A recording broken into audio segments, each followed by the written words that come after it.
Lepo pozdravljeni. Z namenom spodbuditi inovacijsko dejavnost na Dolenjskem in v Beli krajini, povečati konkurenčnost gospodarstva regije in predstaviti inovacijske dosežke, ki so plod domačega znanja, Gospodarska zbornica Dolenjske in Bele krajine v sklopu sekcije za kakovost in inovativnost vsako leto nagradi najbolj inovativne med inovativnimi. Tudi letos so se zbrali na Otočcu. Za 5. razpis za inovacije za leto 2011 je zbornica prejela 13 prijav, svoje inovativne predloge pa je podalo 11 podjetij.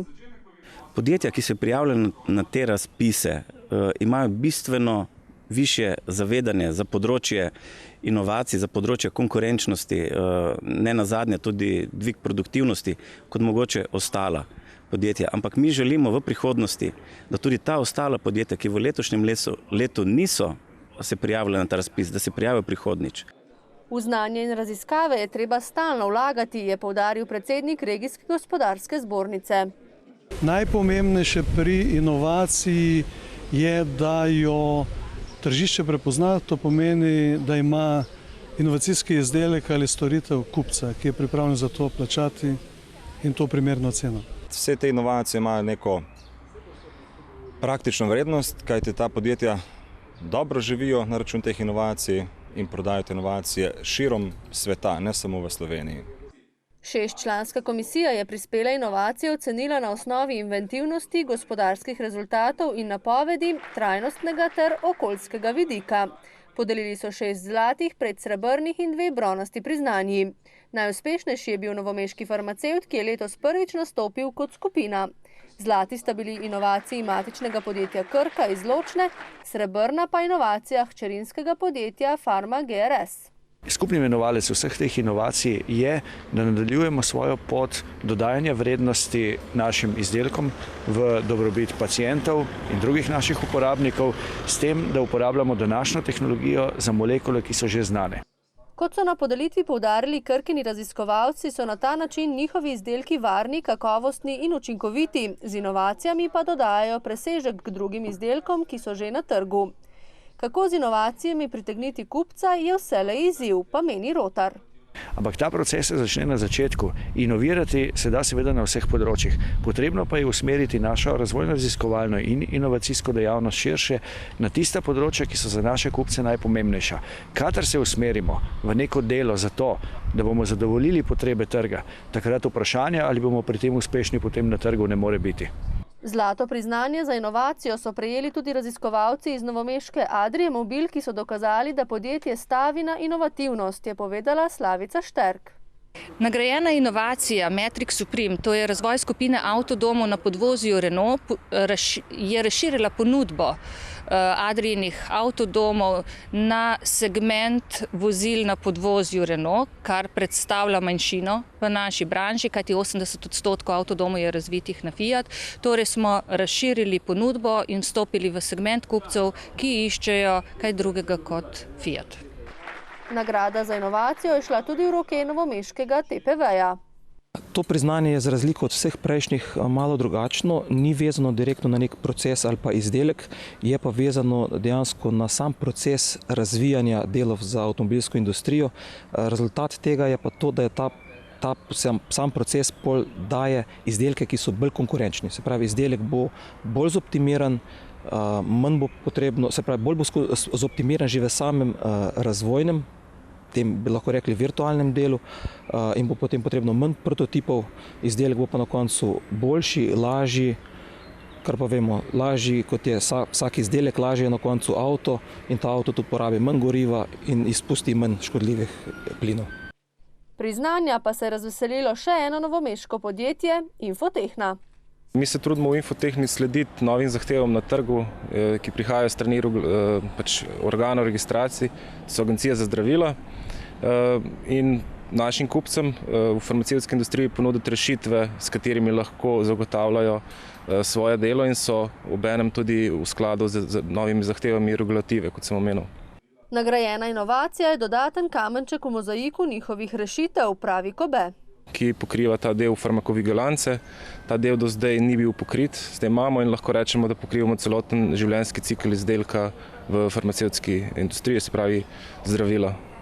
Svoje moči pa so uspešno združili tudi raziskovalci CBS inštituta in Trima, prav tako prejemniki zlatega priznanja.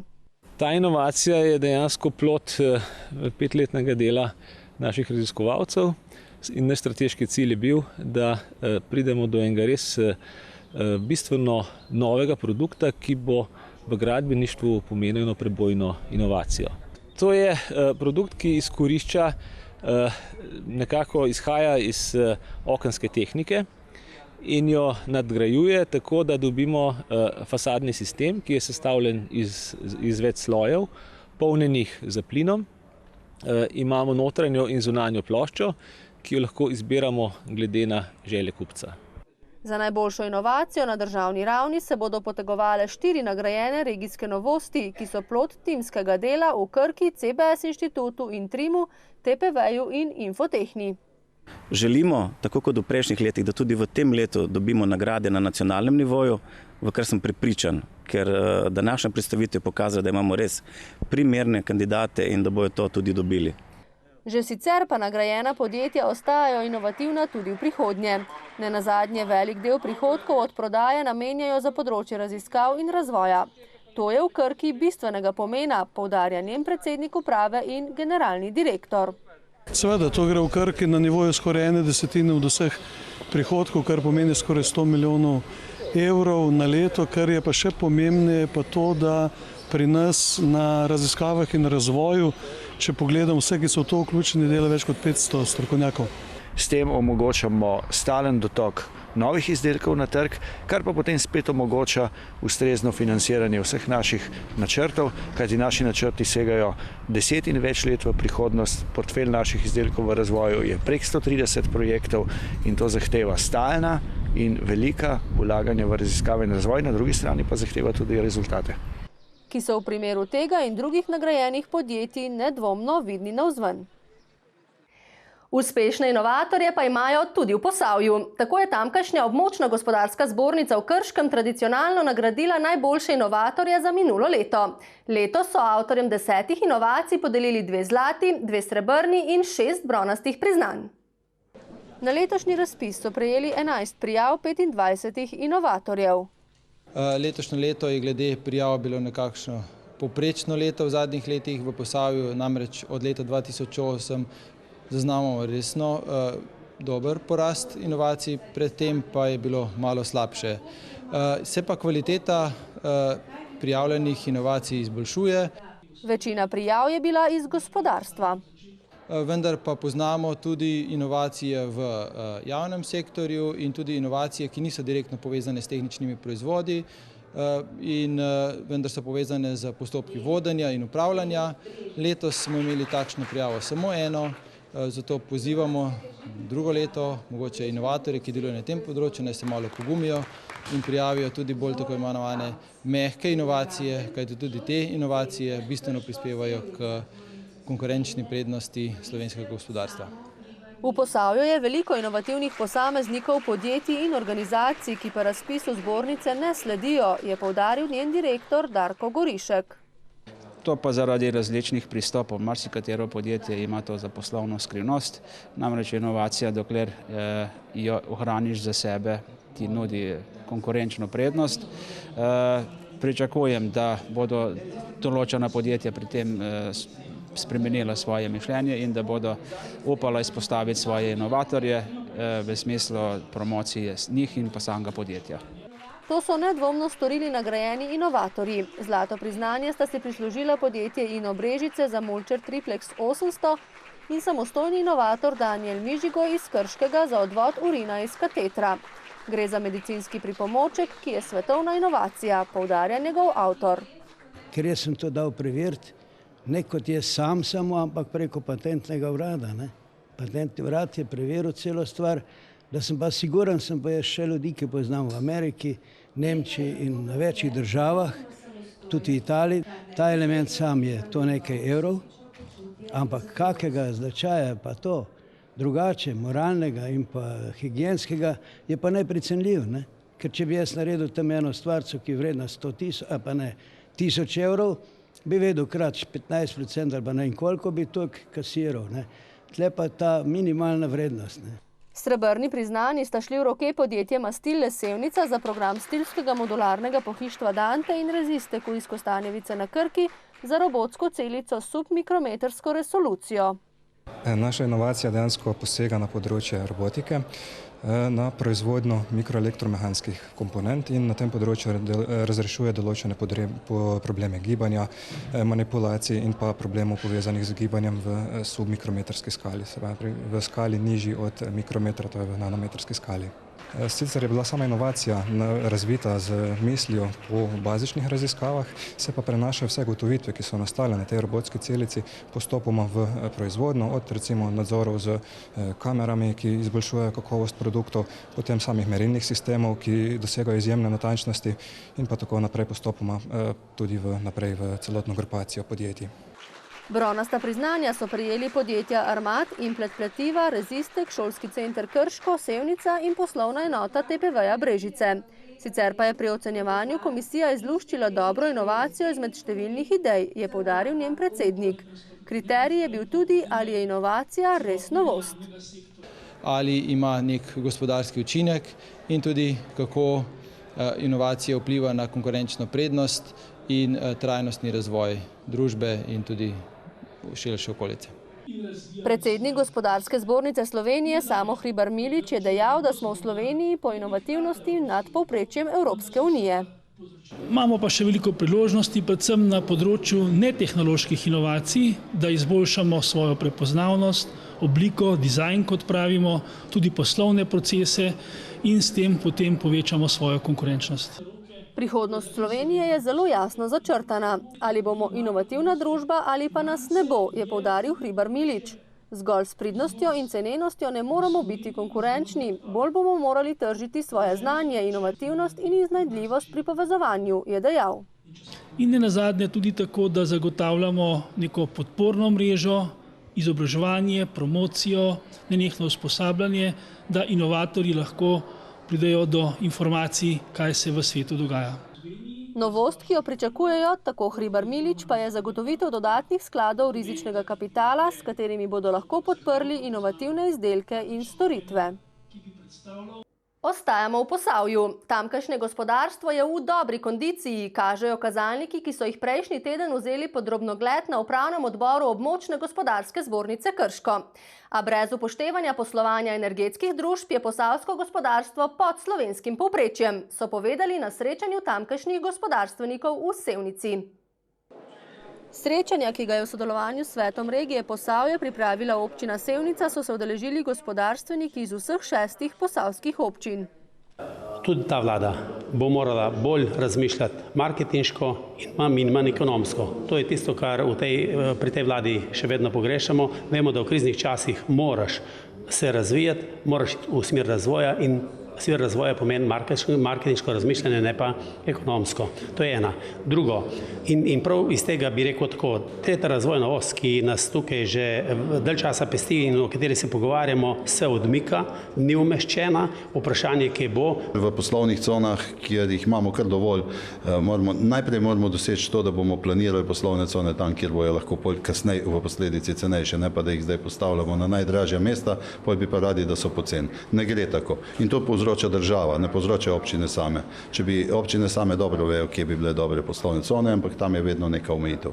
Ta druga stvar, ki mislim, da mora država zdaj takoj izvesti, je začasno ukrep 2, 3, mogoče do 5 let maksimalno limitirati mora zgornje cene komunalnih prispevkov. V bistvu pričakujemo, da zaradi tega, ker smo pač tekstilci, ne bomo več recimo odbiti na razpisih, ker to se je dogajalo. Tak občutek, ne samo občutek imamo, ampak tudi dobili smo take namige od tistih ocenjevalcev, pač da dejansko je to panoga, ki se jo tako ne izplača podpirati, ker je v umiranju. In seveda mi se s tem ne moramo strinjati, ker mi v bistvu smo te čase prebrodili, mi se zdaj ukvarjamo s tem, kako se bomo razvijali, ne kako bomo preživeli. Kazalniki sicer kažejo, da so v Posavju povečali izvoz, da so kreditno sposobni za nove naložbe in da dosegajo visoke dodane vrednosti, poudarja predsednik upravnega odbora Posavske območne gospodarske zbornice. Na teh kazalcih smo nadpovprečne Slovenije. Želeli bi si tudi, da bi bile povprečne plače večje po Sloveniji, čeprav so na nivoju Slovenije, in pa ravno bi si želeli malo bolj dinamično investiranje v predvsem nova delovna mesta z visoko dodano vrednostjo. A brez upoštevanja poslovanja energetskih družb posavsko gospodarstvo dosega komaj 80% slovenskega povprečja, dodaja Novšak. Treba reči, da tudi v teh 80% gospodarstva je precej družb, ki delajo z energetiko. In ko to pogledamo v verigo, je izredno pomembno, kako energetika dela, katere investicije bomo začeli delati po Posavju, kako bomo zadržali obratovanje teh objektov, konkurenčnost teh objektov in visoke dodane vrednosti naprej, predvsem na tujih trgih. Od tega je odvisno pravzaprav ogromno delovnih mest, po moji oceni sem bil presenečen koliko. Ja, bom rekel, da kar 50% delovnih mest v Posavju, lahko rečem, da je na tak ali drugačen način povezan z energetiko. Verjetno sem se zmotil, prej bi rekel, prekonzervativno, glede na to, da ne štejemo noter direktno dajatve občinam, davke in tako naprej, ostale stvari, ki seveda še negospodarstvo precej pridobi. Gospodarski minister Radovan Žerjav meni, da v Posavju razloga za skrb ni. No, jaz mislim, da je sporočilo takšno, da je pozitivno. Skratka, projekti, ki so v načrtovanju, predvsem državni projekti, so taki, ki lahko vlivajo veliko pozitivizma v to regijo. Je pa res, da bo država preprosto morala začeti sprejemati odločitve o posameznih projektih, odločitve o tretji razvojni osi, o hidroelektrarnah, o nuklearni in tako naprej in tako naprej. Skratka, jaz za razliko od mnogih drugih regij v Sloveniji tukaj vidim veliko potencijala, tako da me ne skrbi. Dejstvo je, da imamo zelo močno investicijsko dejavnost v hidroelektrarne. To poteka. Mislim, da zelo dobro poteka in mislim, da bo zelo kratko sprejet tudi DPN. Jaz ne bom rekel, da ni možno kakšno stvar še pospešiti, vendar stvari grejo naprej. Kakor razumem, se tudi tehnično, tehnološko in tudi ta soglasja pridobivajo. Tako da jaz verjamem, da v Brežice v jeseni, najkasneje začetku jesenega leta imela dovoljenja. Jaz ne vidim to kot problem. Vidim samo, da seveda je še precej dela. Ne nazadnje polnimo bazen v Krškem in pripravljamo seveda za obratovanje, prvo zakon že drug teden, tako da grejo stvari naprej, se zelo veliko dogaja. Med večjimi državnimi projekti so tudi odlagališče nizko in srednje radioaktivnih odpadkov, gospodarsko-logistično središče Feniks, tretja razvojna os, drugi blok krške nuklearke in daljnovod Krško-Beričevo. Po srečanju gospodarstvenikov so sicer predali namenu novo proizvodno halo podjetja Siliko na Radni pri Boštanju, ki zagotavlja med 20 in 30 novih delovnih mest. Predsednik države Danilo Türk se v zadnjem obdobju veliko mudi v jugovzhodni Sloveniji. Tako se je v minulem tednu seznanil s poslovanjem novomeške Adrie Mobil, srečal pa se je tudi s krškim županom Miranom Stankom in njegovimi sodelavci ter z vodstvom jedrske elektrarne Krško. Poglejmo najprej v novomeško podjetje, ki je letošnji prejemnik prestižnega priznanja Zlata nit. Predsednik se je pogovoril z Adrijino upravo in si ogledal proizvodnjo. In moram reči, da je to eden najboljših primerov v Sloveniji, na katerem lahko vidimo dober razvoj blagovne znamke, ki je zdaj že skoraj 50 let na trgu in ki je dala ime Sloveniji na tem pomembnem področju. Predstavlja 6% evropske proizvodnje. Türk je izpostavil tudi dobre odnose med zaposlenimi in trženje, ki je po njegovem v Adrii Mobil močno razvito. Kot je še povedal, moramo v Sloveniji bolj skrbeti za to, da našo industrijsko tradicijo razvijamo na višjo raven. In recimo v Novem mestu se je to lepo posrečilo. V vseh podjetjih, ki nadaljujejo usodo nekdanjega IMV-ja, ki je bil začetno podjetje in se je potem razvil v 3 samostojna podjetja. In seveda Adria Mobil je na nek način najlepši izraz te kontinuitete, ker je to ves čas podjetje, ki je zasnovano na lastnem znanju, na lastni domiselnosti, lastni tržni prodornosti in seveda blagovna znamka vse to simbolizira. V Adrii Mobil so lani uresničili svoje poslovne načrte.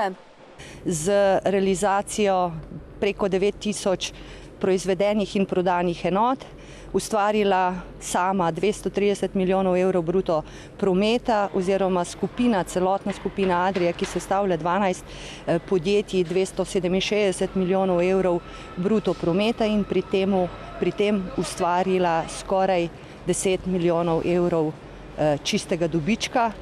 In prek 50 tisoč evrov dodane vrednosti na zaposlenega, dodaja Goletova in poudarja, da je podjetje finančno stabilno. In se zaveda zahtevnosti poslovnega okolja, zato tudi v letošnjem letu delujemo v smeri prilagajanja še vedno negotovim razmeram.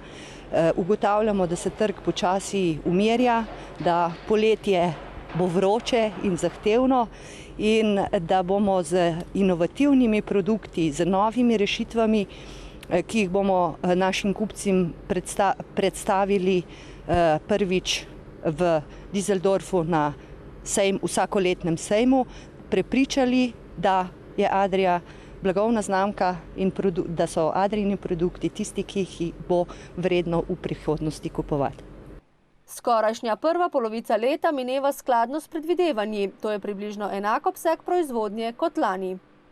Zagotovo bo prišlo ali že čutimo v teh zadnjih 2 mesecih ohladitev trga in kot rečeno z optimizmom in seveda z veliko predanosti, z veliko energije, pravilnim trženskim pristopom verjamemo, da bo zadnji del, drugo poletje leta spet dobilo nek pozitivni zagon in ocenjujemo, da bomo poslovni načrt uresničili.